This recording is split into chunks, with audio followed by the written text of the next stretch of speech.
Hello, everybody. Welcome back to the League of Inches podcast. A couple minutes late. We do apologize. There is some technical things happening behind the scenes for a couple of the boys, which we'll get to. And hopefully they join us over the next couple of minutes. But they don't make you guys wait too much longer. It is getting late on a Sunday evening. We understand that. And see how we go. We've actually got one of them jumping on now. So, Goosey, you on? You got us, mate? Finally, I'm here, man. Look out. Now I'll keep the intro so Goosey is going. We do have a new guy jumping on, so I'm going to introduce you. His name's Tyler. Hopefully he does make it. He's just having some issues with his connection and stuff, so hopefully that does get sorted out. Really keen to get him to know everyone out there. Huge episode tonight, obviously. It's always a big episode when you get to talk about these Origin teams. Only New South Wales out for now. We all know Queensland love to cheat and just wait for our teams to be announced. They get another 12 hours to pair up their players to the Blues players to make sure that they get things right. So I honestly don't know why it's like this. It should just be straight away. They both name it Sunday night at 7 o'clock, let's say, and away they go. But there's obviously reasons why. So we're going to get stuck into it. So it'll be the Blues side of things first. I'll bring up a graph. We'll have a look at the teams. As always, get your thoughts across. It's a live show, so all your thoughts, the better. And then we will get stuck into a bit of a round review afterwards. So about half an hour of each side of things. Jesse, I'll go to you first. Your internet has been playing up, but there's been some shenanigans at home. You have been able to make it, luckily. Yeah, no, it's I'm sure there's plenty of households out there with sick kids at the moment. My wife, my daughter, everyone's dropping like flies. I've got 2 buckets next to their beds. Just, take care of yourselves for the next hour or so. I need to get this done. It's an important night. But yeah, no, fingers crossed that they pull through. They'll be all right. Fingers crossed. I've got my little ones vomiting up as well. So he's finally been put to bed from what I believe as I was jumping on here. Goosey, you're a bit late, mate. Do you want to let the viewers in as to why? Oh, I don't know. Like, Eels supporters wouldn't get it, but I was just too busy celebrating, after our win this week. So, I was just, I just couldn't. Like, I was partying so much, my internet disconnected. So I just had to figure that out. So sorry I'm late, guys, but I'm happy to be here. That's all right. You can let you off with that one. That's a fair excuse. That's valid. You obviously don't want to have any good favors with the boss or get on the good side of the boss, because I'll tell you what, mate, the way you started being on this podcast and this page, you're flirting with danger, guys. Absolutely get into had to recharge his headset. No, I was actually leaning towards he actually was shitting everyone. I'll let you know right now. That as well. He was having a shit. So let's talk Blues. Let's get up now. So let's go through. I'm just currently quickly sharing around to the groups and that as well. And normally this is Adam's job, but Adam's on here today, so I've got to try and multitask, which apparently us males aren't very good at, but I'm trying to defeat that quota here at the moment, guys. So just quickly bear with me. That's enough groups for now. Everyone will jump on who wants to jump on. Let's look into it. So first off, we're going to basically just, as we go, we'll have a bit of a chat on each player, each position, because I think there's probably some talking points as to go why. And then if you have a comment regarding it, pop it on and I'll pop it up on the screen. So fullback, first change is Dylan Edwards at fullback. Hold on 1 second, actually. Let me just quickly wind this back. We've got finally Tyler has jumped on. Tyler, hello. Hey, boys, how are we? How you going, mate? Not bad. We are good. Look, the jersey, I think there's going to be 50-50 how that's perceived. We're hurting. There's a lot of Para fans on there. And this is the second part of this show, guys. You're going to be able to vent. We're going to get into Parramatta and a couple of the other teams. The Wars are going to celebrate winning with a reserve grade side. So good on them. The Dolphins, fins down. Let's go. But Tyler, quickly, hello to everyone out there. This is Tyler, footy tragic, a Para tragic. Knows a lot about footy. Had a big good chat to him the last couple of days with some staff on the phone and this morning as well. How's things, mate? It's been a big day of rugby league. Hasn't it what? Between the Dolphins and Warriors flogging it out with each other and the Titans getting an upset victory. It was a massive day of football, but it was a very enjoyable day of football nonetheless. Jeremy's he's our producer sort of thing on the show. What he's saying to you is landscape, brah. So he reckons if you put your phone on landscape, it makes it so your screen doesn't have the black lines, and Jeremy hates the black lines. There you go. There we That'll go. make Jeremy be smiling right now. I guarantee it. He'll have this big smirk on his face. Miss you, Jezza. We love you on the show. He's also, I believe, he has some sickness in the house as well. So it's going everywhere. I hope everyone out there is doing well. So let's get into what we're going to.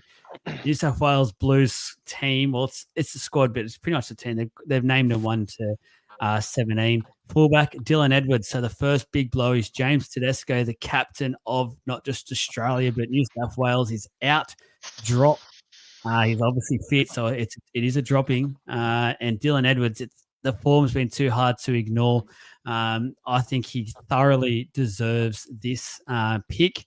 I know there's probably a couple of people out there thinking it's dropped your captain. New South Wales are going mad. But Jesse, you're the Roosters fan, so you're probably going to be the most biased, if anything. What are your thoughts around this? I'm curious as to your thoughts. It was very hard to ignore the form of Dylan Edwards for the last 2 seasons. And obviously the Blues haven't been going very well. Madge is looking for a fresh start. It needs to happen, realistically. I think it's a great option. I think it's a great pick to get Edwards in there. And it's just sad. Like, obviously Tedesco has been an absolute, he's been a stalwart for the team. He's been a gun. He's been the captain. He's played so many games. He's seen a lot of wins. And it's just a shame that, he's got to move on the way he has. But I think it's time for it, realistically. I think Edwards is the guy.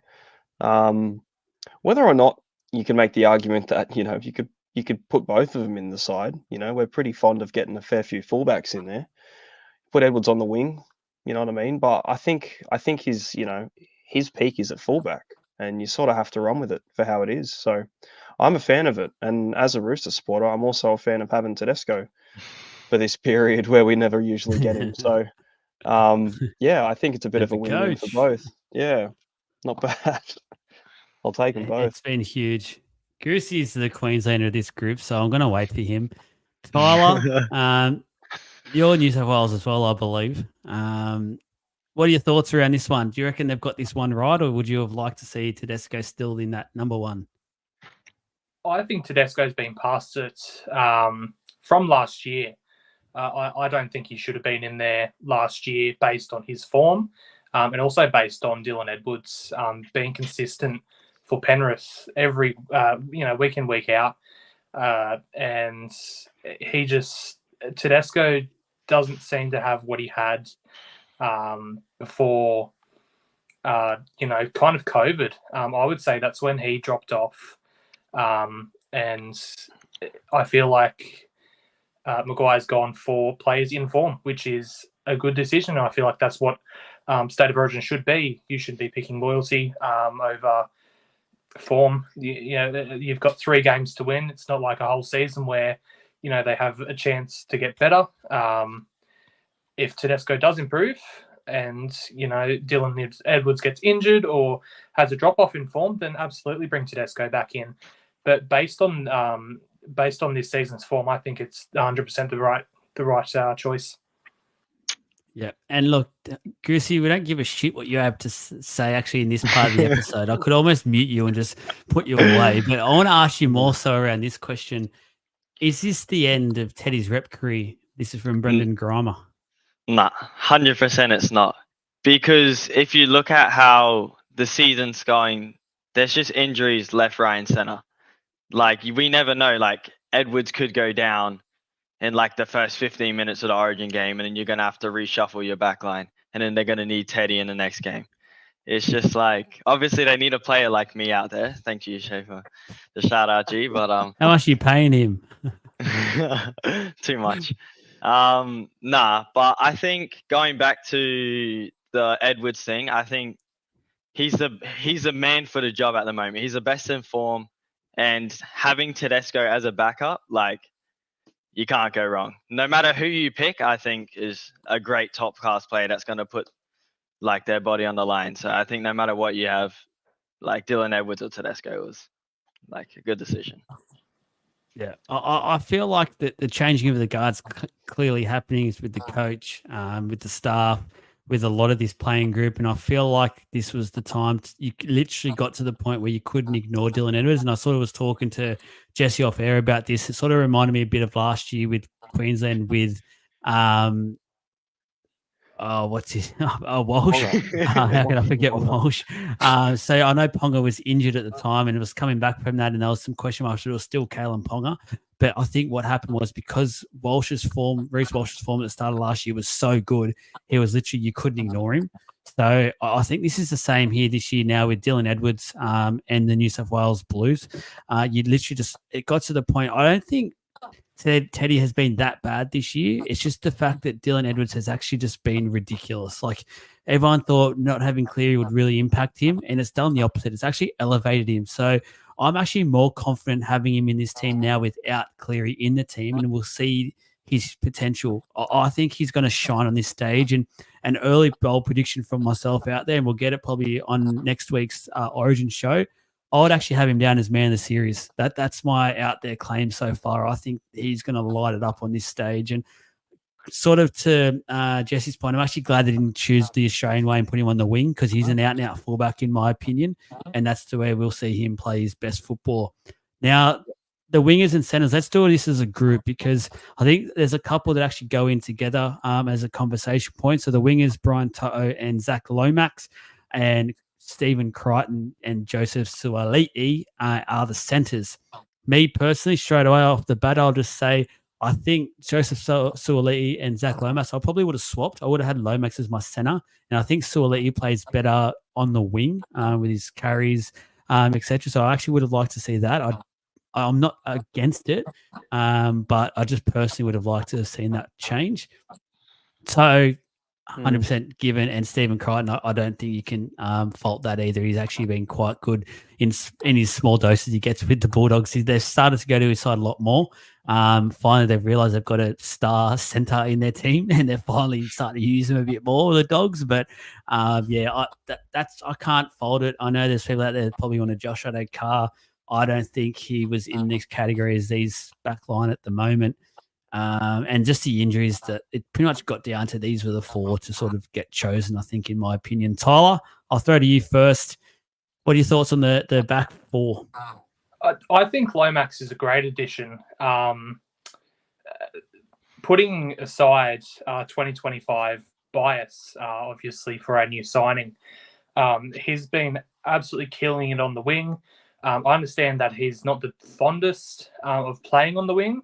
However, his height and his ability to jump, as well as his speed to get to balls, depending on who Queensland have on the wing, we also could see an in-game swap of Suaalii and Lomax. But I think Lomax is better on the wing, personally. Suaalii hasn't been great in the last few games, at least, that I've watched. He hasn't made too much of an impact apart from this weekend where he had a few good runs. He's always a good running back the ball, but I feel like we're missing this Suaalii that everyone was raving on about a few years ago that was the next big thing, and I feel like he can still be the next big thing if he does decide to return to the NRL. But for now, let's see how Lomax goes on the wing. Obviously, he can swap them in game if need be. And for Crichton and To'o, Crichton has been quite good for the Bulldogs. That's taking nothing away from the returning Bronson Xerri, which I feel like is also a big talking point in that Bulldogs team, but that will, I'm sure, come a bit later.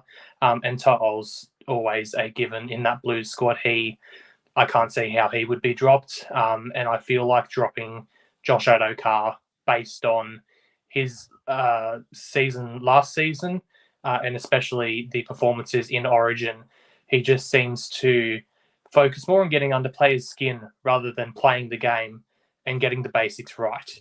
But I feel like it is a very strong back 4 and 5, especially with Dylan Edwards. And you've also got that Penrith link there with To'o and Edwards. They seem to play a lot off the back of each other.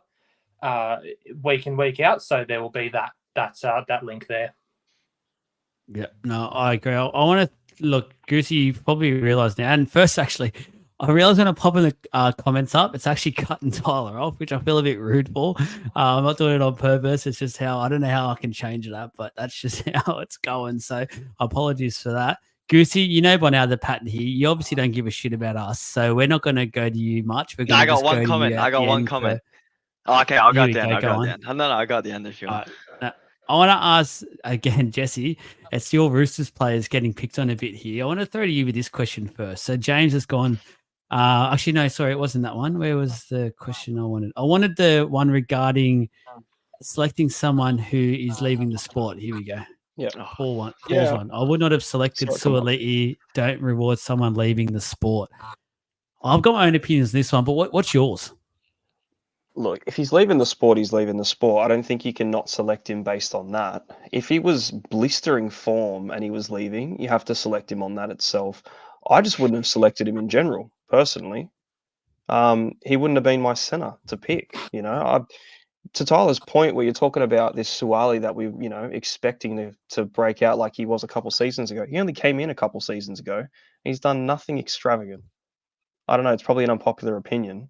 I know he's meant to be this world-class player that's going to, change the game. I haven't seen it.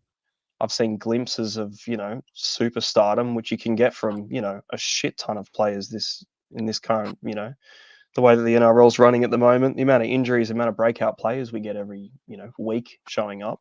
I don't feel like he's doing any different to what these blokes are, and he hasn't done anything like that itself. So, yeah, I don't understand. I kind of do, but I don't in a way. Yeah, I'm not a fan of it, to be honest. And then, like, you mentioned as well, Joel, where you're saying that you'd like to swap, Suoliti and Lomax. Lomax, as far as it runs, has been a better winger this year than he's ever been a better center in his career. I would say. The stuff that he's doing so far on the wing, I think he's really starting to exploit his talents a bit more, where they get lost in the centers. Like, he can catch a fucking ball from anywhere. Like, he can just. It blows my mind how far he can just jump and leap, and you just do. Okay, he's got magnets in his hands because he can catch anything. So I think for the reasons that his skill set applies to a winger spot, and he's killing it. He needs to grow up if he thinks he's like, I don't like it. Too bad. You're too good at it to not. So I think that's a fair pick for a winger. Like, it's just you've got to run with it, and I think they're going to use him for that reason as well. So that's a good one. Tyler's the best winger in the league as far as I'm concerned. So he's an absolute lock-in regardless. And Stephen Crichton, as far as the centers go at the moment, there's not too many others, considering we always use fullbacks. Bradman Best would have been a good pick at some point. But as far as it runs, yeah, Crichton definitely 100%, especially next to Toto. So that's a great little pair up. But yeah, I don't know. That other side's gonna. I feel like if anywhere it's gonna get exploited, it's gonna be those two, the Suwali Lomax combo. Whether or not one wants to play inside the other and they don't know where they're gonna be, or the fact that it's just a new combo. I don't know.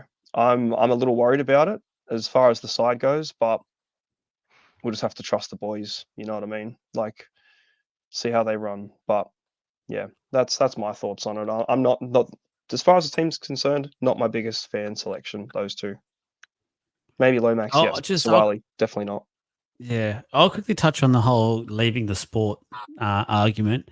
Honestly, I don't think New South Wales are in a point of their history or time at the moment where they can worry about and get cocky about that sort of thing. If he's your best player at the moment, you pick him. Is the way I feel about it, and just focus on winning the series this year.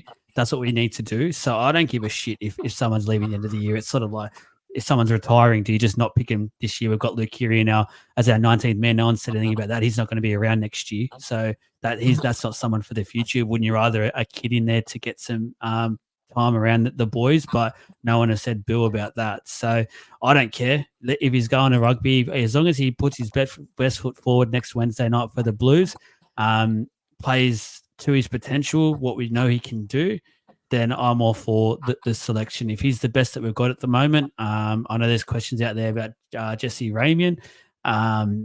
Jesse Raymond didn't get picked, so Good on. But I Jesse like Ray, Jesse I Ramian. don't know.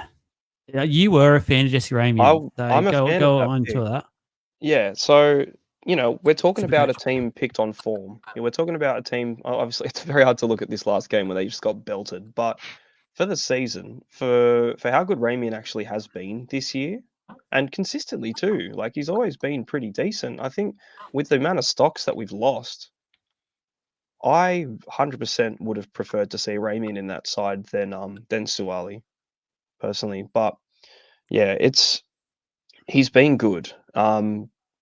Latrell made himself available. There's another option that we could have gone with who's actually been there before and proven that he can actually do a hell of a job. And we all know how good Latrell is at center, more than he is at fullback in general anyway. There's another player that we need for that sort of, that push, that weapon, attack power, strike sort of stuff. Like there's players there that can do it. I just don't think Suwali's the one that can. Whether or not at the same time you can put Ramian in the same boat as Latrell, and these other guys at center, probably not. But we don't usually have centers, good defensive centers that can break tackles in general. Like it's not something that we ever run with. It's not the template for the Blues. So getting one or two would have been handy. It would have been nice to see. So not enough fullbacks in the side. I love that comment. That's so true. Goosey, this is where I want to bring you into this. As a Queenslander, seeing Latrell Mitchell not in this side, does that please you? Have you more worried that we haven't gone for him? He's a different beast when it comes to Origin. I feel like he puts fear into Queensland, and he's at the moment. I feel like he's actually a better centre with how his match fitness is. His best position for mine is centre. What are you feeling around this? No Latrell. I think it is the best thing ever that as a Queenslander, I do not have to see Latrell Mitchell on the team list because that guy is an absolute weapon. Not even like in Origin, but like just when he was playing center. When he was playing center at the Roosters, absolute weapon. Like I think, like he's come back from suspension and all that, but like I think it's got to be tough not to put Latrell there. And honestly, like agreeing with Jesse, I just don't think Suaalii is like, I don't know if I'm thinking as like a rugby union person, but I just don't think Suaalii is good. That's just my opinion. Like I just straight up, he's good. Like he plays in the NRL obviously, but like compared to the players that you could have in that team, You just said he like wasn't good. Yeah, I'm going back on what I'm saying, but like compared to the other players, well, as a rugby union player, I don't think he'll be good. I think he'll be back in league in like 2 years, because Australian rugby union is within a trash. year. Yeah, Australian rugby union is way too much for him. They'll do what they can to get him back into league ASAP. I'd be surprised. I would not be surprised if something in the off season they find a way to just make sure he stays in league, because it's the money that they're throwing him is ridiculous. But anyway, let's keep going here. So the halves, Jerome Luai and Nico Hines, 6 and 7. It basically got to the point where it's just name someone that was fit. Unfortunately for the Blues, this is, if you asked me a week ago, I was extremely worried about the halves. After watching how Luai has gone over the last couple of weeks, I'm less worried. I'm less concerned. I'm actually going to give the bloke some credit. Trust me, guys, I have not been his biggest fan. And you know that all from last year's post, if you remember it. And I copped it a bit, but there was a lot of people that agreed as well. And wasn't happy with his antics and basically how it looked like he wasn't passionate about the jersey or whatever. But he has been very good this year, especially once again a player that stepped up with Cleary not in the side. So I can't fault it with basically what I'm saying, that probably the first two choices at 5'8" not there. I think Moses was a shoo-in to partner with Cleary if they were both fit. And the fact that we're probably had to resort to this is probably our third or fourth, maybe our third choice halves pairing. Nico, he's injured. It's a very big risk. We heard from Madge, I think it was a week or two ago, where he said he wanted everyone in the squad to be fit from the word go. He's now gone back on that, but I feel like because there's just no one around, he's kind of had to. They just give Nico the benefit of the doubt to get himself right. He'll probably have a couple of days off training to start the week and then ease himself into it. I'm just personally, I probably would have still stuck with Burton at 5'8" for mine, even though I've given Luai credit, just because I've actually given him credit this year, Burton, for what he's done.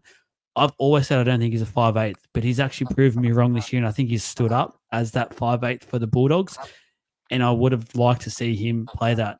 People have mentioned Burton in the centres as well. I understand that, and I wouldn't have questioned if he ended up in the centres either.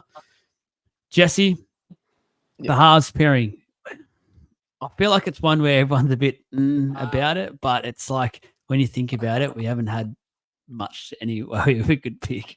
Not really. We've just been losing them every week, so this is kind of the best that we've got left. I would have preferred Burton as well, but yeah, to Luai's credit, shit, he's playing good footy, so can't knock him for that. As far as it runs, I know you don't like him. I do. I like Luai. I like the attitude. I like the arrogance. I feel like you need that in the game in general, especially on this sort of stage too. Like I'm all about it. As long as you can sort of back it up, you know what I mean? But he has. Like you can't knock the guy. He's won 3 premierships in a row. How much of that was on the back of Cleary, I suppose, is a different story. But he's been there. He's been an integral part of it all. So success, and we kind of need that in general. So yeah, I see it, and he's played there too. Like it's not like you got to blood the guy as well. There's going to be a lot of debutants at the same time, so it kind of makes sense as well. I definitely would have not liked to see Cody Walker there, so I'm happy with that. Burton's been really good too, so it's very hard to ignore him. But I suppose the thing that annoys me most about it is just seeing Burton in the 18. As far as that runs. But Nico had to be a sure thing. Even with the calf, that niggle, hopefully it's nothing. If it does end up being something and we don't see Nico, I reckon we just see Luai in the half, like number 7, Kiri at 5'8", hopefully not doing too much. But that'll be the entire reason that he's even selected in that jersey there, I would imagine. So, yeah, it's the best that we've got for the time being. So I don't know if they'll change it for 2 and 3. I hope they don't, because that's always been a problem of ours. But I think if they pick a pairing now, they have to stick with them. And we could see 3 games of Luai and Hines. It'd be very unusual. So yeah, have to just see when Moses comes back through, or if he even gets a look in towards the back end of it. But yeah, Luai, he's done the same thing that Edwards has done, and I think a lot of this selection between the two of them has to do with the fact that Cleary's been injured this year. Like these 2 guys have stepped it up. If Cleary was still fit for the Panthers, I'd be pretty well certain that we would have seen Tedesco and maybe Hines in the 6. You know what I mean? Like I don't feel like we would see these 2 players had Cleary been fit. So it is nice to see people step up when they need to, which is good. So obviously they need to step up for this. But I think they'll work well together. Yeah. I'm not against this at all. Goosey, as the Queensland, I'm actually going to go to you second here. Give you a bit more of a chance for once. See what you can produce here. Nico Hines not fully fit by the sounds of things. It's a bit of a worry for us New South Wales fans, but you must probably be licking your lips. Yeah. He didn't have if we're being honest, he didn't have a great game when he was playing yesterday either. No, he didn't. I think I love Nico Hines, have him on fantasy, he's a gun, but I think Nico Hines, he just always seems to go missing or make mistakes in like really big games. Like yesterday, they were getting absolutely smashed, back-to-back sets. He kicked the ball out on the full. Yeah, he was carrying an injury, but like at times everyone's carrying an injury. Like you can't, in Origin, you can't be kicking the ball out on the full back-to-back sets. Like that's just going to kill you. So if I was to pick the team, I would have went Luai at 7. He was, even against the Warriors last week in Magic Round, he was still running the show and he still looked absolutely amazing, killing it through the middle. So if I was the coach, I would have done Luai and Matt Burton. But I'm happy to see Nico Hines if he's half it. That's a Queensland saying that. So you know what? I'm going back on what I said. We've done the right thing here, so you can go and get stuffed. Tyler, let's get you in here. So what are your thoughts on the halves? What you would have gone with, or you would have chosen someone else? Of course, I don't think that Luai and Hines are the dead set half pairing that we wanted, especially looking at the start of the season with players such as you said, Moses and Cleary, obviously both injured. Nothing that Maguire can do about that, unfortunately. For as much flack as Luai does cop, I think he's been very, very, very consistent in the past few weeks. And there was a few worries last year about how he just looked complacent on the ball and didn't look like he wanted to be there. But he's really stepped it up in the past few weeks, and it's good to see, especially considering how much he will be making at the Tigers. It's probably more money than we'll see in our lifetimes combined. However, Nico Hines is a weird one for me. I don't rate him. He controls the Sharks' halves, but I don't think that he's the best player on the Sharks there. I think you've got better players in that squad that can conduct a lot better than Nico. And, just because he's the 7 and is seen as running things, he gets all the credit. But I'm happy to put those club feelings aside, and hopefully he can perform it for the Blues. Yeah, I think a lot agree with you there, and just we'll be cheering the Blues on, us Blues fans. Let's go the props. I'm going to ignore Payne Haas because everyone knows Payne Haas is Payne Haas, and clearly he's always going to be there whenever he's even half fit. He's probably still one of the best props in the comp.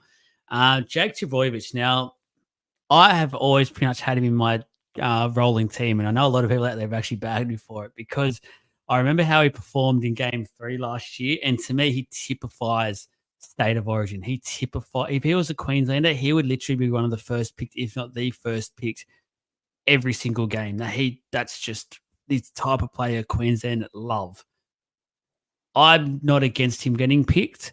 I am extremely shocked he's got the captaincy. I don't mind it though. I know his passion is nothing. No one else matches his passion, I don't think, for this state, for this jersey. He literally, you can see it in his eyes anytime he's pulling that jersey, the anthem, and he's got tears in his eyes.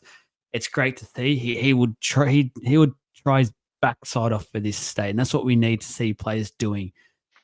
I'm shocked it wasn't Isaiah Yeo. That's who I actually thought it was going to be, and I thought that probably seemed a better fit, but I'm not going to go here and sit and bag the Trbojevic choice. As I said, I love his passion. It'd be interesting to see how he can control his emotions on the field on the night with talking to the referees, etc., because he's that passionate of a player. So if he can get words out, he'll be going crazy like he always does each and every week. Add on top of that, the cauldron-like atmosphere that the Origin does bring, it'd be interesting to see what he does. So I don't mind the play. I think we need those sorts of players, at least a couple of those in the team. Tyler, I'll throw to you first. Do you like the Trbojevic play? And then do you also like the C next to his name? I think Trbojevic is a very good choice for passion. However, I've never rated Jake nor Tom as these big players that can step up in the big games. Jake is yet to be seen. I think that Yeo would have been a better choice in the 8. Obviously, last year, I think we had Campbell Gillard or Paulo in there. Obviously, you wouldn't be putting them back in based on this year's form. But I'm happy to give Jake a full-blown run-out. As a captain, though, I don't know whether that's the right choice in there. Although I don't know who you can put in there as the captain. If Yeo isn't starting, it doesn't make sense to have him as the captain. So I guess Trbojevic is the next best, considering his passion and just his love for the game every time he steps out onto the field. Goosey, I don't give a shit what you have to say about this topic because I'm only going to throw to you this time. Jesse, let me know your thoughts around the Trbojevic and the captaincy play. Yeah, look, he's the most passionate meat pie potato you'll ever see, I reckon. Like it's pretty much just raw passion out of the bloke. And if you can get, if you can hold back the tears when he's talking to the ref, I'm all about it. So, um, I expected Yo personally. I expected Tedesco, to be honest, but I expected Yo, if not anyone else. So yeah, look, I don't hate the pick. I'm not okay. I don't know. I'm just going to go back to Tyler for a second. You don't think Tom and Jake Trbojevic are quality on a big stage? They play for they didn't they win a World Cup? That they did. You do make a great point there. That basically invalidates my point. However, when He's I waving say the that, flag. I don't That's think it. that they can do it consistently. Tom obviously has been very unlucky with injuries, and whether that's down to just how freaky fit he is and his body just can't keep up with it, or whether he is actually made of styrofoam, is up for personal debate. So Yeah. I get what Tyler's saying to a degree. What I will I get say it.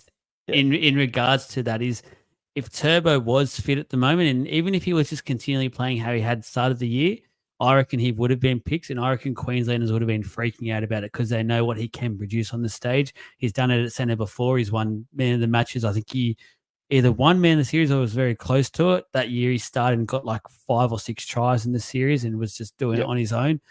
I think Queenslanders would have been shitting themselves if Turbo was in this team, even though he probably, if we're looking at it fair dinkum, there's probably other centers that would have been in better form than him.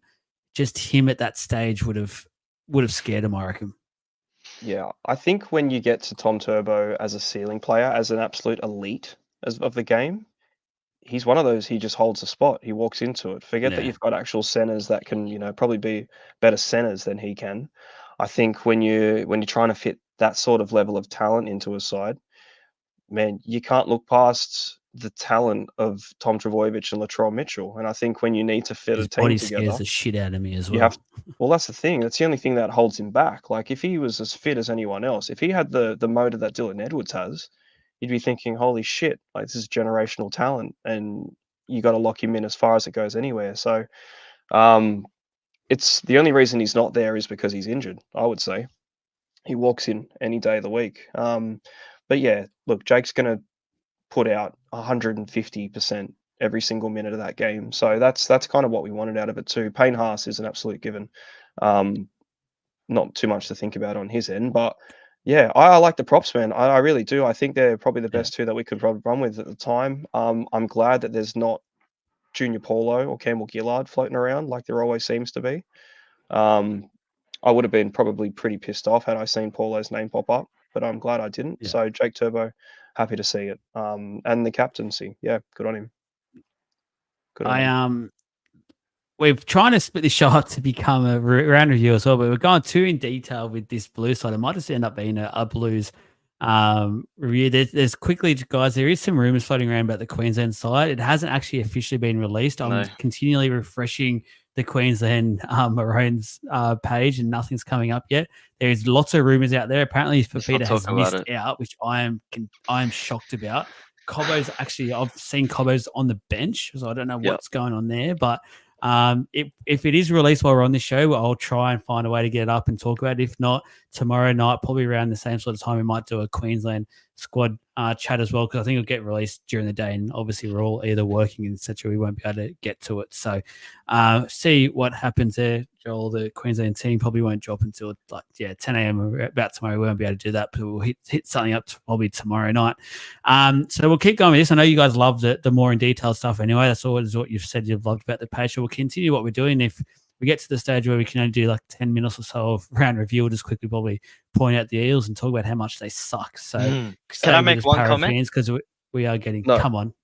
No, can I make one comment? I'm backing Tyler here, right? I'm pretty sure Greg Eastwood has won a World Cup with the Kiwis. Does that make him a big game player? I just Did want he to play an preface integral part in winning a World Cup, though? I don't know. I can't remember, but I'm pretty sure I saw his name on the team list one time. I think That's a- Jake Trbojevic is the most overrated player in the world. Take the captain out. Whoa. How is Isaiah Yo not in the starting 13? He's the most consistent player. Chuck That's got nothing to McInnes do with Jake on the Trbojevic. 14. Chuck Mitch Barnett Position. in the 8 jersey. Done.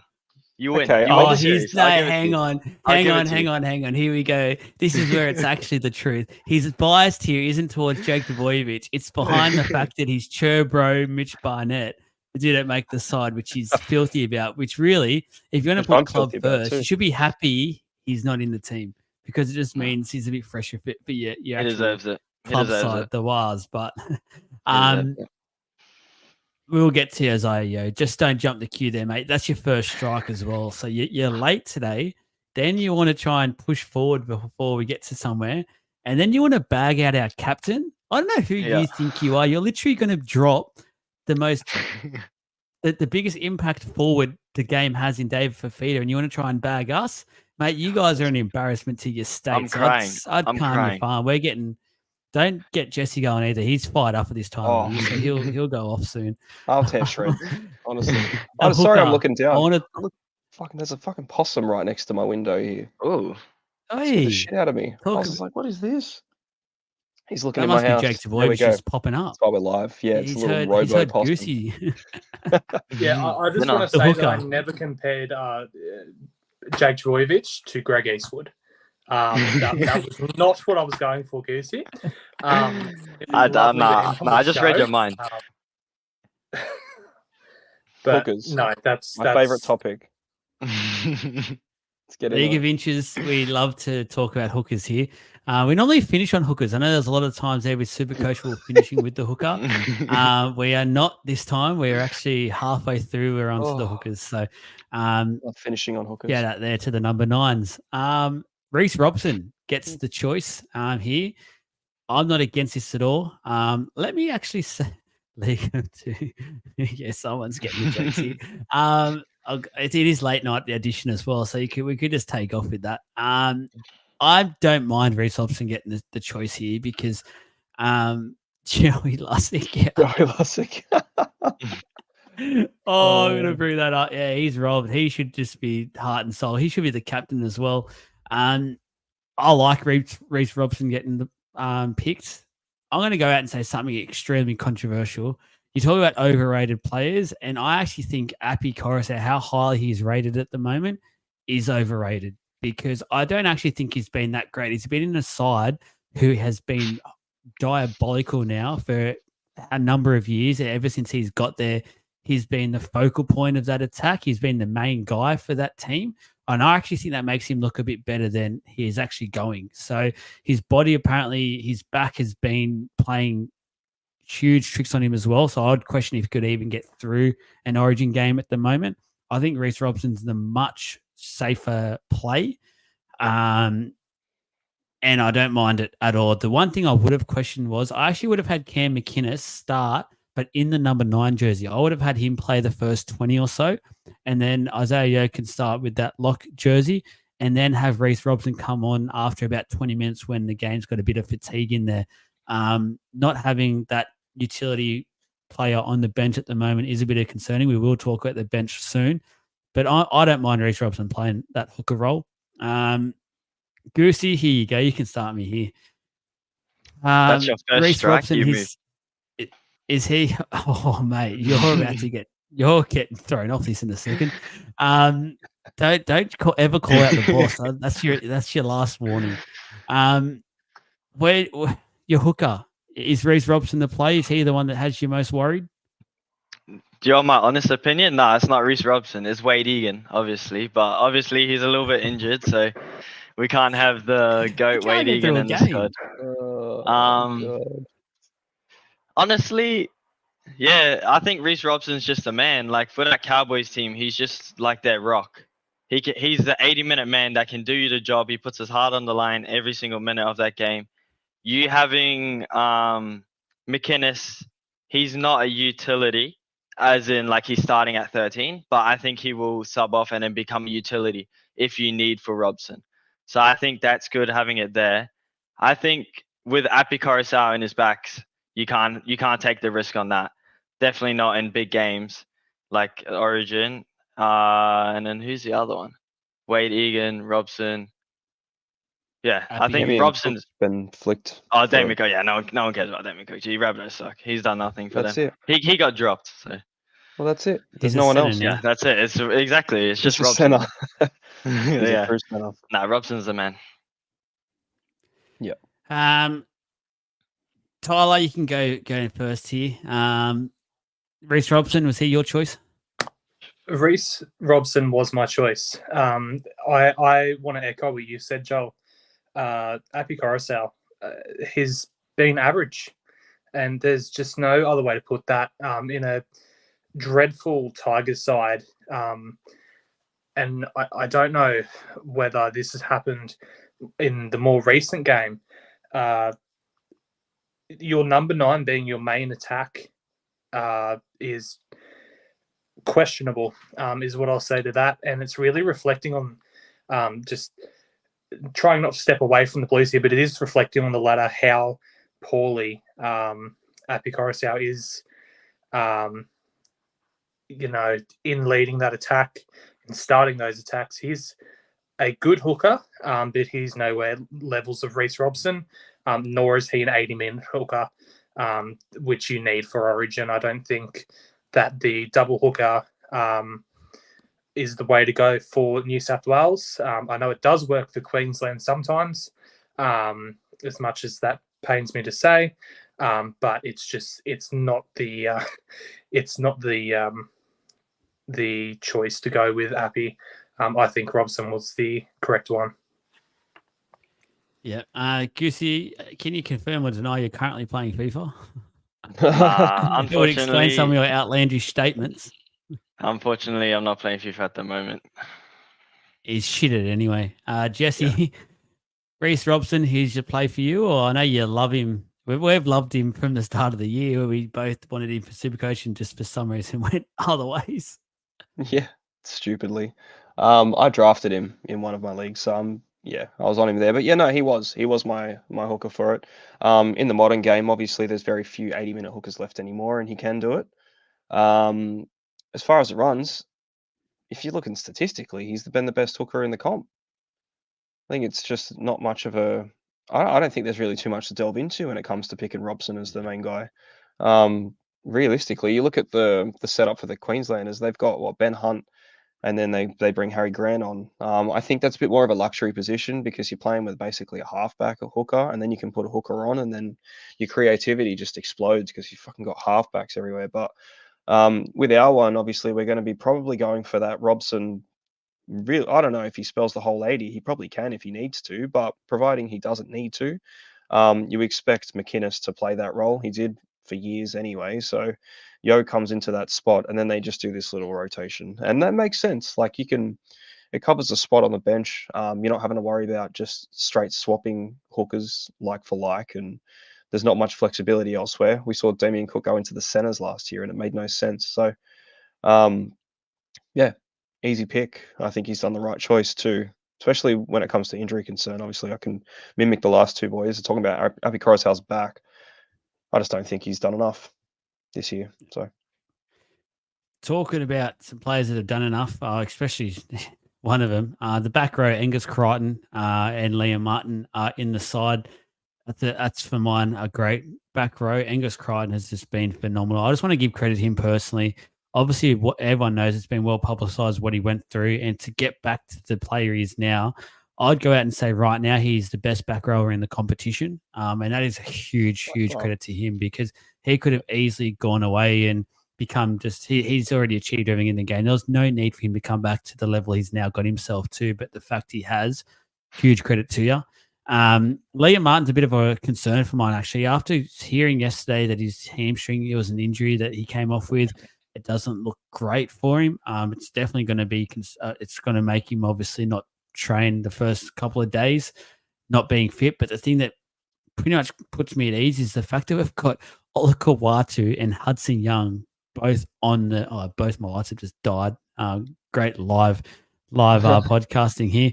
But the fact we've got Olakau'atu and Hudson Young on the bench, who can probably easily just come into that starting side if Liam Martin's to go out, I'm not concerned at all because Olakwatu starting would be a scary, scary prospect as well. So I actually think this is probably the New South Wales strength at the moment, is this back row. In a way, Martin, he's obviously a very good player. He rises to the big occasions. But again, you could probably question, has he been that great this year? Probably not. He probably hasn't had his best start to the year with injuries and just hasn't been able to get into his proper form that we're used to. Olakwatu is probably in better form. So if it ends up being him or Young, I'm not fussed, as I said. Jesse, thoughts on the back row? I would have gone for Crichton Olakau'atu, personally. I think you've got a left and a right second row option straight ready to go. Conveniently enough, Olakau'atu's, absolutely killing it this year, and Martin seems to be injured now. So, look, I wouldn't have picked Martin based off form anyway, but he is that game player. Like he's like Gerbo in a way where he's just passion. He's just a friggin' hothead. Goes out there and just puts his whole life on the line, and I love to see it. But again, I think there's better options. I don't think there's a better option than Angus Crichton in the entire comp at the moment, and I think we're blessed to have him. So that's an absolute godsend. But yeah, Crichton, Olakau'atu, Crichton Young, I don't think you can really go wrong. I just don't see Liam Martin actually playing in this game. So yeah, solid players though, man. Like our second row is going to look fantastic. Very keen for that. I don't care what Goose has to say. And Tyler, I'm going to throw you for the next point, just because I do want to move on a little bit because I do want to get to a couple of points from the round that we've just seen. So Cam McInnes, we've already spoken about. He's now the starting lock, which means Isaiah Yeo does go to the bench. But Cam McInnes starting lock, obviously to work the first 20 minutes, tackle his absolute ringer off, work his ringer off. As I said, I don't mind it. I personally would have just done it from the hooker position, but I do understand from a certain extent to keep Yo away from that hard stuff early. We do know how much of a focal point he is to the Blues attack the last couple of years. He's been used as that first or second receiver a lot. He's done a lot of that ball playing. Personally, I'd like to see Yo play a lot straighter initially when he does come on and not get sucked straight into that ball playing where he doesn't really suck defenders in at all. So hopefully they work that out and work out a fine balance there, especially now with no Cleary to really steer this side around. Thoughts on Cam McInnes starting lock? I think it's a great addition into the Blues side. He's been Mr. Reliable all year. And you're exactly right. Isaiah Yeo tends to just get sucked straight into that ball playing role rather than just running it hard and doing the job of a number 13. As class as Yo is, I feel he will make a better impact off of the bench. Just being fresh, coming in, possibly being able to pick out a few of those more tired, back row pack, and I think it's the correct choice. The Goosey, Cam McInnes, here you go. Starting lock. What's your initial thoughts when you first seen this? Wrong decision. I think Why? Isaiah Yeo is the man for the job. He has been the man for the job for the past, what can you say, 4 years at Penrith. He's been one of the best for Penrith. He's just a man for the job. I think at the end of the day, right, 1 hour before Origin, McInnes and Yeo will switch. Then Olakau'atu and Liam Martin will switch. Liam Martin will drop out because of injury and Mitch Barnett onto the bench. Listen, because he can cover the edge and the middle. You can't even tell me. Honestly. Why do we have a Queenslander in this Blues reveal?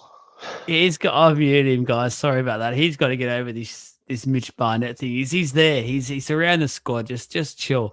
Jesse, can you get us back on task here? Cam McInnes, just give us your thoughts on it. Yeah, look, Cam McInnes is a warrior, man. He may not have the sort of creative edge that Yo has as far as it runs, but it's getting the sting out of the way early on. 100%, you want McInnes doing that. You just get him out there and put himself on the line. I don't know. I just like Yo is obviously a just a talent, a weapon, and there's so much to his game. But I don't know. I feel like in the last couple seasons, maybe he's getting a little bit complacent with that ball playing. He's a little bit carrying to the side. I don't know. Like you see him always that first, second receiver, just basically getting it, giving it to Cleary, and there's not really too much running himself from Yo. But occasionally when he does, everything comes out of it. So. Yeah, whether or not players have caught on. I remember watching the grand final from Penrith last year, and they looked a better side without him for that 10 minutes that he wasn't there. So, um, yeah, I don't know. I can't doubt what he can do, but he needs to speed up his game when he gets the ball instead of just like time freezes when he touches it with him, and everyone seems to back off him, but it's not a good thing. Um, I think you just got to get it and just run hard, and McInnes does that. So we'll see how it plays out. But yeah, no, it's a great pick. He's been solid this year. He can make 100 tackles if he has to. He doesn't need to come off. Yeah, literally can't go wrong. Origin player. Like, he's an Origin player. Yeah, straight 100% up. about it. And I said to you before we got on the show, if he was in Queensland, he'd be up to about 10 Origins by now at least. They would absolutely love him. And that's the sort of players we need to make sure we keep picking. And Goosey's been getting absolutely slammed in the comments. So he's obviously shared it tonight and the mates are involved. So credit to you, Goosey, for sharing it and getting the viewers in. I love that from you. And I actually love the fact you're getting slammed. So just pipe down a bit. Of course you do. But can I say, Noza has knowledge. Look at that. Look at that comment right there. I would replace Lunu with Barnett. That's knowledge. All right, let's get to the bench. So Isaiah Yeo, Hamola Olakawatu, Spencer Leniu, and Hudson Young. I think we've already spoken enough about the top two, Isaiah Yeo, Olakawatu. You know what? Hudson Young, I'm going to say this about Hudson Young. I know he didn't have the best Origin last year, and that's clear to see. But I do actually think he was quite good this year for the Raiders so far. He's actually been in pretty good form. So I don't mind him coming off. And if he's given like a 25-minute, 30-minute stint to just go crazy and just rip and tear against these Queenslanders, I actually don't mind it. Spencer Leniu. I'll give you my thoughts on Spencer Leniu at the moment. I would have loved to see Terrell May there personally, but I actually understand Spencer Leniu there. He will come off the back fence like he has done since he's been back so far. I actually think the Queensland forward pack will be shit scared of Spencer Leniu because of just how he is. He's an absolute nightmare. He's a nutter. He's an absolute one of those players you do not want to be versing on this stage because if Madge tells him at the start of that game, I want you to run straight over the top and so, he will make sure he does it. He will make sure he goes out and it will hurt whoever he's been told to go out and do. He will not take a backward step. And that's the sort of players the Blues need to start picking, and they've finally done it. So, yep, I know what he said wasn't great at the start of the year to Ezra. He's copped his punishment. He's apparently gone off and he's done what he's needed to do in terms of the classes, etc. I'm going to give him the benefit of the doubt. I'm going to get behind him, and I actually love it. He's not a TBJ, a Tavita Pengai Jr. from last year. He deserves it. He was in the squad last year. I'm actually really keen to see him rip and tear. Tyler, I'll go to you first. The bench, you've said pretty much what you have about Yo. The others? I think Spencer Leniu is a great addition. He runs hard, and that's ultimately what a bench forward needs to do. You need to have at least one that will just come on and absolutely cause havoc, especially with the tired forwards and possibly even the tired centres that you can get on the big stage. He can pick them out and create a 3-on-2 situation, as we've seen more recently with the Roosters.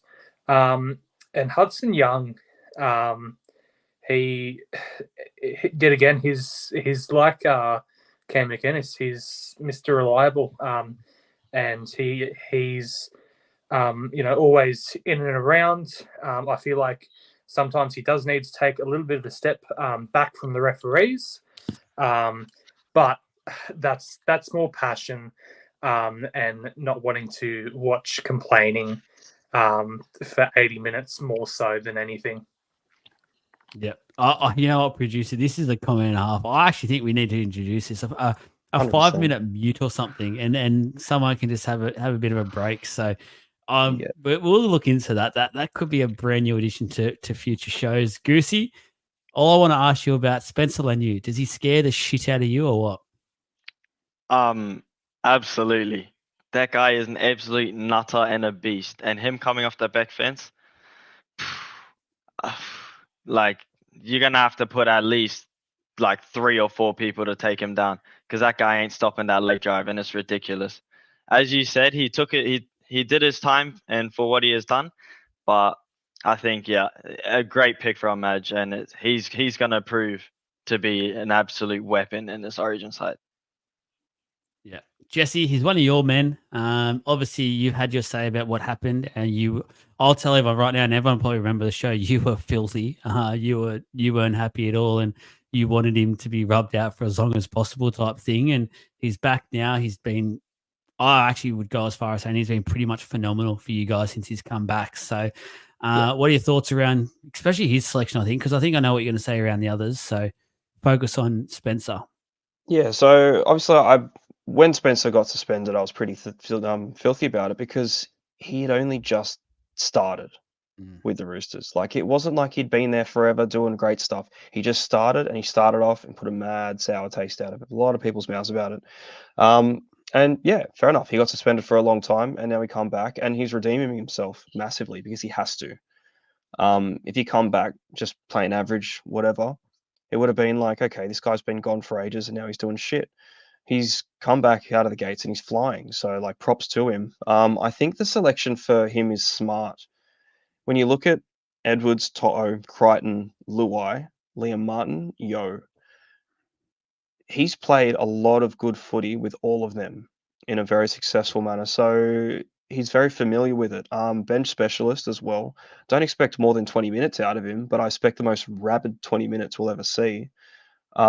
He's the kind of bloke that you'll just be yelling out cattle dog and he'll be killing people. So, like, I'll happily take it. So yeah, it's a fair selection. I think when you need that grub, and when we start talking about like absolute grubs between Leniu and Young, we've got 2 of the filthiest blokes in the comp, and I love it. Like, you need that. So, yeah, no, like, he'll do a shift. It'll be a short one, but it'll be effective. And there's a couple of comments on his saying that Leniu, like with the forward pack rotate, like I actually don't think anyone else on this side is like Spencer. Like, let me quickly run through what I'm talking about. Jake Debojevic is a ball playing forward. Payne Haas, he'll go up the middle, 100%. We know what we're going to get from Payne Haas, but he'll do it for long minutes. So he'll just extend himself. Martin and Crichton are both edge back rowers. They'll do their thing. I've seen a lot of people talk about Oloquatu up the middle. We'll waste him if it's up the middle. He needs to get a stint on the edge, and that's where he'll be playing. He'll come on for probably a 30-minute stint on the edge. That's it. If you're looking at a back row to maybe play that middle role, it will definitely be Hudson Young. Will probably come on for a 20, 25-minute stint around the sort of tired forwards and play that. Because I anticipate the way Crichton's playing, he'll be playing 80 minutes. I've got no doubt about that. So there'll be no way they'll be taking Engers off. Cam McInnes and Isaiah Yeo are both ball playing forwards. Cam McInnes, if anything's a bit more of a worker, so you probably do that a little bit less. So for mine, it actually speaks to me in massive volumes that Spencer is exactly the type of forward we need on this bench, who will actually go on and he'll just run. He will literally just run. We don't have that much here, and that is exactly the type of player we need. So I actually disagree pretty much wholeheartedly in the fact that we have a couple of players like him. I actually don't think we have anyone like him apart from Payne Haas. So he's exactly what we need. And I love the fact that the Blues and Madge has actually gone out on a limb here and picked someone who looks like and they'll do that job for us. So quickly on the 18th, 19th, and 20th men. So you got Matt Burton, Luke Keary, and Mitch Barnett. I think out of that, where Matt Burton's the one that I think we can all agree on probably deserved a spot and is the biggest shock. Luke Keary, I'm a bit shocked he's even there, if I'm being honest. Matt Burton can cover if one of the halves are out. So I don't know if Luke Keary is the best option there. I actually threw it into the chat, and it would not have surprised me if it happened. I would actually like to see Katoa get this sort of experience and just be around the squad because he's so young. No, I've got no doubt in my mind over the next few years he'll be around this scene. Just let him be around the boys, see what happens, and just be in that week to experience it. Mitch Barnett, we're not going to get into that because Goosey will probably lose his shit. So we promised it as well. We promised it, Parramatta fans, that we will talk a bit about the round review. I know there's a lot of angry Para fans out there, so get your comments in over the next couple of minutes. We'll have a bit quick chat on things.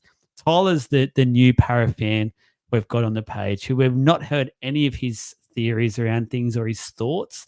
So I'm going to ask him, what are your thoughts about things at the moment, Tyler, and what you've seen on the weekend? Because we just got 42 points put on us by the Wooden Spooners, or the team that was coming last, that were without their two main playmakers for that game.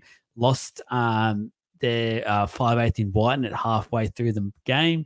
Had Cook playing in the centre for most of the game. Like, it was disgraceful to see that sort of performance come in. It's hard to know where to start with this team at the moment. I'm appalled. Is probably the word to go with. We didn't seem that we had each other's backs. The only good thing that came out of last week is that we're probably closer to just throwing Molotovs at the whole board and just rebuilding as the Perth Eels at this point.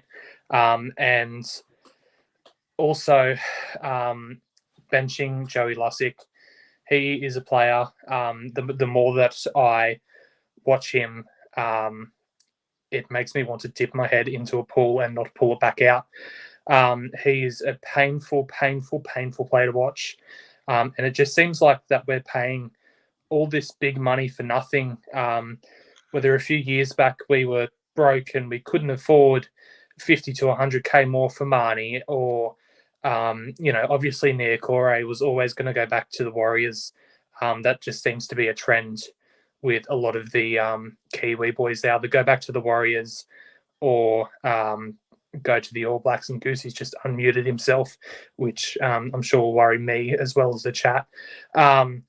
However, this team just doesn't seem to be right. But Blaze Talangi is probably the best thing that's come out of these past few weeks.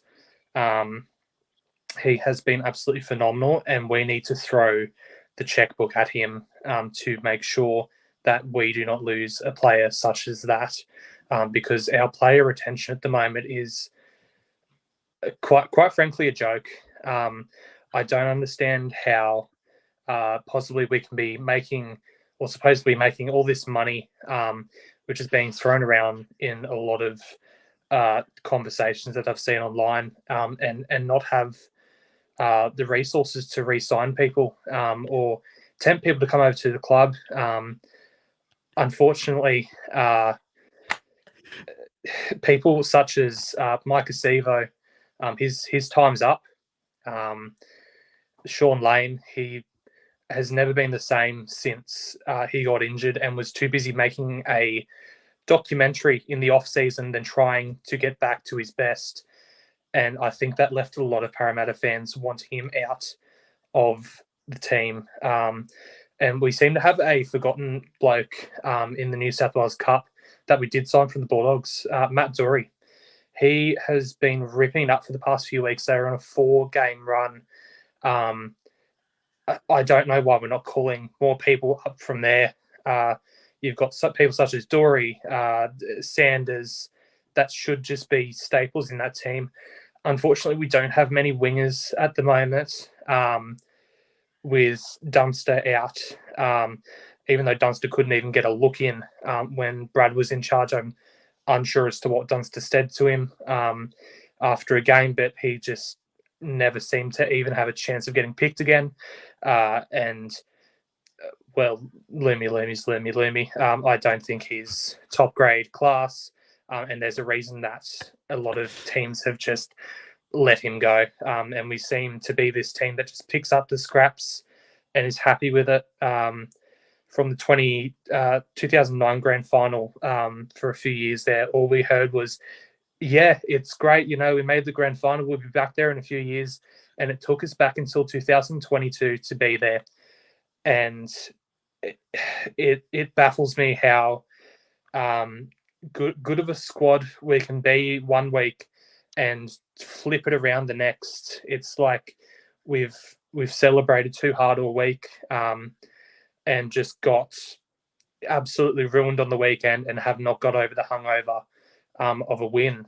We're sitting 2 places from the bottom now, have just been beaten by the Rabbitohs without a lot of their star playmakers. Obviously, they did have Latrell, but Latrell's not been great this season either. He's yet again, like Adokar, just seems to be more focused on getting under players' skin than actually playing good football. And I don't understand where we go from here. Obviously, Barrett isn't the option. We've missed out on the Bennett boat, and we really don't have much choice but to continue on with mediocrity this year and see where we can rebuild next year. There's in my mind, there's nowhere else that we can go, and I feel like we've never left the Brad Arthur era of him being at Manly with people such as Lane, and I've just seen in the chat there, which has sparked this, Morgan Harper. I don't understand what he has done to be in anywhere near this side when we have someone like Zach Sini in New South Wales Cup, who's not defensively great, but doesn't drop the ball 6 times a game and waste captain's challenges and complain to the referees and nearly get 10 in the bin, such as Morgan Harper does. It's the club's just in a state of shambles, and I personally don't know where we go from here. Mate, that is one all-time spray. I think I'm normally pretty good at these, and everyone normally comes back to listen to my ones. And I'm actually going to give one tonight because I'm going to give our League of Inches crew one because I normally don't. I normally save them for the Talking Para, but I feel like it's fair to. There's not probably everyone watches that or able to, so I think it's fair to have a bit of a chat about Parramatta on this page for once because there is a lot going on at the club. Before I go, after that, I'll just give the other two a quick go to get some comments in. So, Goosey, I know you love to give it to Parramatta. Be very, very careful if you want any future chances on this podcast, page, show, whatever you want to call it. But please be kind because we are wounded. I think Parramatta is an amazing team, and they have some real beautiful fans and everything. But like I've only got one comment, like one thing to say, and it's just Dylan Brown, just come home, like just leave that Eels team and just come to the Warriors. That's all I gotta say. Like why would you want to stay there, you know? But that's all. I don't want to say too much. I don't want to get in the sin bin. I don't want to be the first one in the sin bin. So I'll just keep it short and sharp. Just come home, Dylan Brown, and I love you, Eels fans. Stay strong because it's gonna be a long, rocky road. 100%. Shut up. I know you don't mean that. Jesse, what are you seeing from an outside point of view? I actually want to know from someone on the outside who hasn't got this emotion behind him because you know me well now. You know how much this has been bubbling away from myself, and you've seen in the chat and stuff as well. And a lot of us Para fans are just basically done with it, and it just feels it's got to the point now where I'm exhausted from it, and I'm sure a lot of fans are as well. But from you, you're obviously not involved as much as clearly we are. But what are you looking at? What are you looking at from this team? What's happening? Oh, God knows. I don't think they know. I think I said it in the chat when I think it was about 15 minutes into the game and the camera's gone over to Trent Barrett up in the little room that he's in, and he was out of ideas. 15 minutes in, I was like, holy shit, we're already back here. #Barrett out. It was a terrible appointment to begin with, but I suppose when you wait about a month too late to sack him, Brad Arthur, you miss opportunity. They sacked him a week too late if they wanted any chance of getting Bennett. So it was irrelevant anyway. They may as well have just rode it out for the rest of the year, essentially, and not had to worry about sacked paying him the 6 bloke out. months too late. Let's talk about this. Yeah, I You suppose bring if it you're going up. to go back, to when it probably should have happened, then yeah, 100%. It was a long time ago. But when you're talking about in the last couple of weeks, about when it's been like, is he going to get sacked this week? Is he going to get sacked this week? It should have happened then. Instead, obviously, they got belted by another I don't think there's a team that's let in more than 40 points more than the Eels have this year, realistically. Like, the amount of scorelines that seem to blow out, besides the Rabbits, because they've been rubbish, the Rabbits still put it on them. So it's unbelievable where it comes out of. It just And it seems was like, nowhere near their full strength team, which is scary. yeah, They had that's way the more thing, players like, out than we had. yeah. And I just think anyone else would have been in the same position as well. Put any team against the Eels at the moment, they're putting 40 on them. So it's almost like it's almost like another bye for someone. It's just like the bye round gets the 2 points, and whoever plays the Eels gets the 2 points. It's rough, Ouch. man. It's rough. And I Ouch. tipped the Eels this week. I had a bit of faith for some I, reason. No, not again. Not happening again. I had a shocker of a week. So yeah, I don't know. It's trouble. Look, the thing is, the players that they've had injured have been so important to them. Gutherson and Moses, they're like, you're losing spine players, massive ones too. Like, you're losing the two main men out of that team with not any real alternative. Like, they have no backup. They have no wingers. Then they had a half and they didn't decide to play him for 4 weeks until they've been putting Brown over there when they just had Sanders ready to go. There's no depth in the New South Wales Cup team. There's no talent coming up. It's like when these players drop, they have no alternatives to them, and they have to go, okay, shit. How many times have you seen them put what's his name? The one that come over from Manly, the second rower they play out in the centres with the headgear. Talagi or something? yeah, it's Yeah. Salungi. Liability, man. Like, everywhere that you put someone, there's liabilities everywhere. They just don't have the options. And when they lose their best 2 players, or 2 of their best 3, with Dylan Brown trying to hold down the fort, you have to expect them to just cop it. So it's happened. It's happened as expected. Heard part about sacking our coach to make no changes. Yeah, that was the big thing too. Here's this new lineup. This team just got belted by 40. Sack the manager, put the same boys out there, but bring Harper in. Like, fantastic. That's going to win a game. That's going to be the answer. So yeah, look, I don't know. It is, to say what Goosey said, it's going to be a long road. I think when Moses comes back and Gutherson's back in, we actually start to see the team that you're used to, a team that has a bit of heart to them occasionally, because they're going to have to. They're going to have to really dig deep when these boys get back. And they've got a lot of ground to cover, a lot to catch up. I don't think they'll be anywhere near the 8 come the end of the year, but I think if they can get themselves on the right track leading into the next season, there might be a bit of hope for them. But yeah, it's not good. Jesse, I just want to follow on for that, if I can, Joel. Unfortunately, Gutherson and Moses being out is not an excuse for how we have been playing. You look at someone like Penrith, who have had Cleary out for a few weeks now, and they seem fine. They seem like they can handle it, but we just have no depth, and they're out there for a paycheck, and it is not an excuse to have players out and get flogged by 40 by a team who is sitting last on the ladder with so many of their players out. You did not see Bunnies fans complaining when we were coming back going, oh, but we don't have this person or we don't have this person. It's not an excuse. You were getting paid X amount a year to play fucking football. Play the fucking football. Please. 100%. It is baffling how much money these guys are making and not showing up for each other and not showing up for the fans. And it just showed how, I think that Lane screenshot really encaptured how much our roster gives a shit at the moment. Laughing about being 40 points, getting 40 points put on you. Yeah, it's really something to laugh about. It's, it is laughable. It is laughable, that's for sure. We're all laughing at the Mick Fanning comment, not what you're saying. We agree with what you're saying. It was hard. I was trying to hold my laughter in because we're shark bait this weekend, 100%. Even with no Nico, etc., and no McInnes. So, look, I'll let you guys know about it. It's coming. Where the club is at the moment is probably the worst state I've seen the club in. And I've actually watched the club. Oh, he's gone. I'm like, Tyler's done. He's had enough. He's gone out. The Parramatta's pissed him off that much.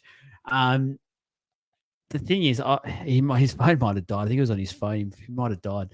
Oh, he's back. He's back. I feel like I watched the club go through the wooden spoon era where we had a couple of in a row and we were that bad. We were effectively dog shit. This at the moment, I feel like is actually worse because we have a far superior roster to what we had back then. We have players who are rep quality if they actually don't listen to their own hype and actually put the effort in.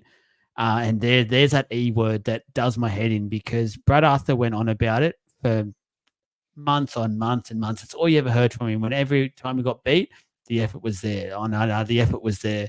It wasn't there. And we're a first grade football team. We're not an under 10s team where you sit back and you go, oh, well done, guys. You had 20 tries scored on you, but you're all running around together and you're all having fun. You're having effort. No, this is first grade NRL football. This is driven by results. This is a results-driven business, which I feel like at the moment, since we made the grand final, the club has completely forgot about. They have not given a shit. They've treated making a grand final like it was a success when any other club in that position, like Penrith did against the Storm, they have used it as fire under their belly and they actually go and get better. We did the opposite. We all paraded around and made each other feel like we were the best thing since sliced bread, this playing group. They talked each other up, and look where we've got to. They've also asked the club for more and more money. The club has given it to the key players and to majority of the forward pack. And look where we are. Our backline is horrendous. Our backline is easily the worst backline in the competition. Will Penasini is easily in head and shoulders our best 2 to 5 player, so our wingers or centers that we've got in the club. But the thing is, they don't know how to use him. He continually uses his battering ram, and I actually feel for the guy because he's not that. He's actually got a lot of skill to his game. He just never gets the ball early to actually do that. He's always hitting the line pretty much to a hospital ball, and it makes me sick knowing this is how we treat some of our kids. I would not be shocked if he goes off to rugby in the next 12 months. He should just go. Blaze is an interesting one. Now, a lot of people are going to disagree with me on this call by Blaze. I love Blaze Talangi as a player. He's Parramatta through and through, and he's definitely someone we need to keep.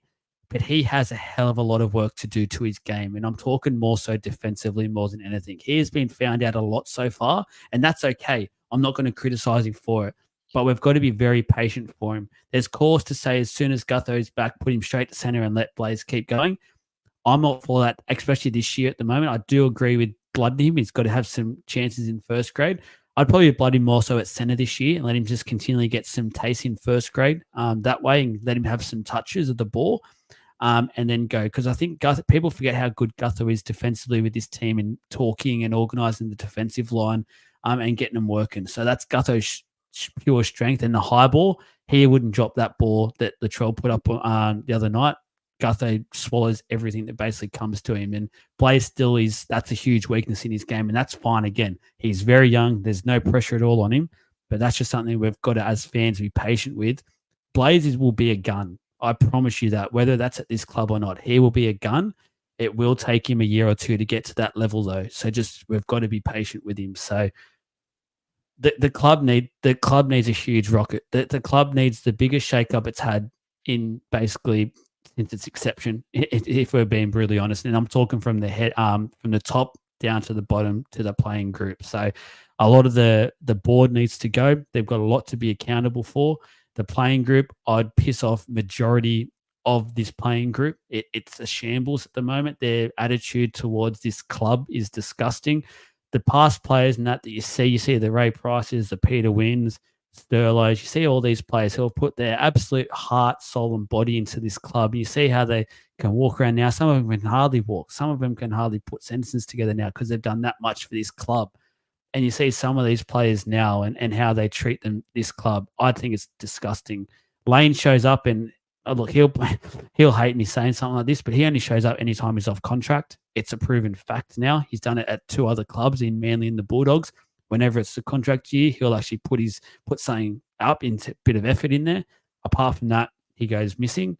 Steve-O, the size of that bloke, I wish I had his body and his frame because I would have been an absolute superstar at NRL level. I would have absolutely killed it because I would have run with some passion. Every time you just question it, you go, get the ball and just sprint. You would knock over everyone. He would be a super coach gun. Let's talk about too. He'd be a gun at super coach because he'd have 50 tackle breaks a game and he doesn't do anything. He has no passion for the place. He doesn't know about the history of the place. And that's what we need to get to. Ethan Sanders, I feel sorry for him. Us as fans are actually losing out from this because Ethan, the last 7 weeks or so, we've been screaming out for that organising playmaker. Instead of having Dylan Brown thrown down our face, who isn't a halfback, he's a 5'8", we've had Ethan standing there. He's got to play 1 or 2 games, but he should have been there since Moses was out because he's easily our best organising playmaker at the club when Moses is not there. How he hasn't been in the team, I don't know. There's plenty more to say, guys, but I'll stop it there because it gets me going. It really does because I am very passionate about this club. A lot of people know my history with the club, my family's history with the club. It hurts. It really does hurt me to see where the club is at the moment. It's a personal thing. It's upsetting. It pisses me off. It affects my week. It has the misses. It actually gets to me. It's at the point where it is exhausting. It's not fun. And I know a lot of people out there that drill me in the comments from time to time. You're too harsh, blah, blah, blah. But it does come from a good place because I generally want the club to improve. I want to see the best from this club. And the last thing I say is Parramatta should be a powerhouse. They should never get to this stage. They should be a Penrith. They should be a Sydney Roosters. They should be a Melbourne Storm. Easily. We should be above all of them. We have the capabilities of being the best and biggest club in the competition, like the Brisbane Broncos.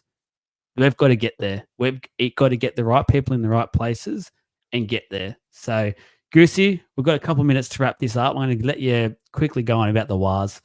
Credit to you. We talk about clubs decimated. How can we, as Para fans, talk about having 2 players out when you had fucking basically your whole team out? 10 starting players. 10 starting players. I think you must be proud. 100%. Just the boys. It's just the next play up mentality that's just come from Penrith. Like it's just come through, and it's just been brought into the squad. The next man up. We have boys. since after the COVID era, and we've been blooding the youngsters in. We just got more and more talent coming through. Like we had this youngster Tafua in the centers, and I was messaging my mates, and I was like, bro, he has the exact same step as Roger Tuivasa-Sheck. Like it is actually like amazing to see, and he's 23 years old, and I think he's just gonna do absolute wonders. We just need to keep giving them minutes, but there's just so much youngsters coming through at the moment. It's good to see, but man, that's some great depth. Yeah, that's a big thing. It's just gonna be good. Just all the big guns back, but it was good. It was good to get that one today, and 2 in a row now. So a lot of those boys would have been watching Tuivasa-Sheck anyway, and that's the thing. And having him 100%. back at the club is so big for the club. You know what I mean? Even if he's not, if he's not doing a great deal at the moment, obviously he's injured. His presence at the club has to lift everyone, man. Especially those young boys who have been, supporting that club their whole life from kids. Seeing these guys come through, seeing Tuivasa-Sheck come back, and being like, "Holy shit, I'm at the club." And he's back, he's here, and I get to play next to him. Of course, they're going to harness their game right next to him. They've got him right in front of them. 100%. It's perfect. It's perfect, man. It's unbelievable for the club. So, just love to see it. You see these young boys get in there, and they just they do the exact same thing, and you're like, fuck, that's got to be happening constantly on purpose. Where does Roger come back into this team? Fullback, center? Where has he come?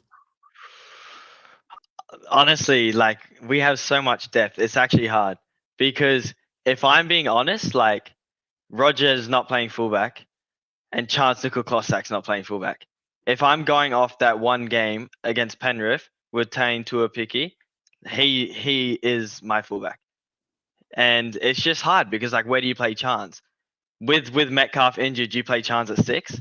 He played alright against Penrith. What do you do? Where do you put Roger? It's just hard. There's too much depth, and it's weird to say there's too much depth, but we might have to loan some to the Eels or something. But one final one for you. I believe Johnson's new contract extension hasn't been done yet. I still think it's in the talking stage, so he expires this year. Does the recent form return to form for a lot of these players and the team? Is there a bit of pressure in terms of does SJ get re-signed? Like there's, as you mentioned, there's a lot of kids coming through here. And if anything, if I'm going to say this so far this year, you've looked a better team when SJ's not there. 100%. I agree that SJ we've looked better without SJ, but I think as Jesse was saying with like the Roger situation coming back, there's definitely a lot of kids that looked up to SJ as well, and like learning from SJ, and like they're all. I think even if he's just like around the locker room, he's got knowledge, and it's just like he's just a big like. Obviously, it's good if he plays, but like if not, if he's just in the locker room, like it's good for him to be around. Yeah, he's got to be there. They got to re-sign him. At least one more year. At least one more year. Yeah, 100%. You need that figure. Yeah. Guys, this has been our biggest live show, I think, so far, time-wise. So thank you, everyone. And everyone's pretty much stayed on the whole time. I've been watching the numbers, and it's actually been a really good episode. So everyone obviously loves that Origin time. Bit of Parramatta talk as well, always gets the para-tragics fired up, and then end it with a bit of wires up. And they're a very proud football team at the moment. I'm amazed personally watching them and seeing what they're doing the last couple of weeks without majority of their stars playing. So just shows you what a team can do, and they actually have passion for their jersey, and they're actually playing as a team. It's fantastic to see. Tyler, thank you for jumping on, mate. You're a new acquisition to the League of Inches team, which I'm really keen to get you on board. You've done well tonight. You had a great rant that everyone loved as well. So get ready. You'll be maybe have your own segment having a rant each week. But thanks for jumping on. My pleasure. Happy to do it. Perfect. Goosey, wise up, baby. Let's go, baby. Up the wires. Jesse, we're used to these long ones, so this is actually nothing for us. No, but, it's nothing. Walk in the park. But just side note, how'd your super coach go this week? Yeah, I haven't had a look yet at the scores. I'm not like you. My bub spewed on me as I was getting. Yeah, I've had a rough afternoon, so That's right. I don't know. I'm guessing not good because you only ask that question whenever you've beaten me. So well done. I only beat you by about 100 and something points, so not too much. Not too much. Yeah, that's considering I captained Nico everyone. So I had 4 points something from Nico. Captain Nico cracked the 1300 Fuck this week. you, Nico. One on my Anyway, head-to-heads, one on my yeah. drafts. Laughing. Good week. Oh, draft's where it's at for me now. Thank you, guys. Thanks heaps for listening. We really do appreciate it. Make sure over the YouTube, get involved with that para. If you're a para fan, get into the competition where you win that 2 tickets. Just simply subscribe to that YouTube page. Follow Xvisory as well on the Instagram and the Facebook pages for them. Have a great night. I'm not going to sleep yet. I'm off to hopefully watch at least the start of Monaco. I love watching the Monaco Grand Prix, so there's a little bit more about me. I'll go watch that and upload this video for the podcast viewers in the morning. Thank you, guys, and catch you later.